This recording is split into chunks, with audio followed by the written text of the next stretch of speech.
My wife hadn't been herself for a while now. The differences were small. She'd been smiling a little more, dressing a little differently. Someone who didn't know her well might not have noticed any change at all. But I'd noticed. And, as much as I wanted to believe there was a harmless explanation, deep down I knew the truth. There was someone else. So I followed her. This morning she drove to her gym, as usual. I'd always admired how hard she worked to stay in shape, and I certainly couldn't argue with the results. Afterward she drove to the mall. I followed behind, surreptitiously. She walked up the concourse, eventually entering a Victoria's Secret. I waited outside, staring into store windows to remain inconspicuous. Eventually she emerged carrying 2 bags. I'm no fool. I knew what women buy in stores like that. She'd never worn anything like that for me. I'd never thought of her as that kind of woman. Clearly she'd bought it for him. Afterward I followed her across town until she pulled into the parking lot of an upscale hotel. How could she afford this? He must have paid for it. I knew what they were doing. But I needed to see it with my own eyes.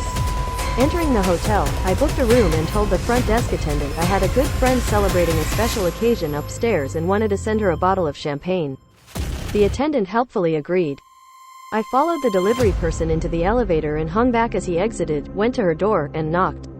I caught a glimpse as the elevator doors closed. It was her. Circling back, I went to the door and knocked. Likely thinking I was room service again, she answered. As she stood there, wearing only a robe, I saw red. I pushed the door in, sending her flying. Hearing the noise, he came out from the bedroom. Furious and betrayed, I glared down at her with disgust. How could you do this to me? To us? He had the nerve to try to speak to me, but I wasn't interested in his lies. I picked up a knife from the room service tray and plunged the blade into his stomach as he stared at me in shock.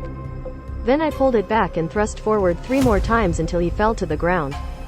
My rage clearing, I turned and reached out to Amanda, ready to accept her apology and put this behind us. But instead, she screamed. Reaching out to quiet her, I accidentally stabbed her with the knife. She fell and I watched the light fade from her eyes.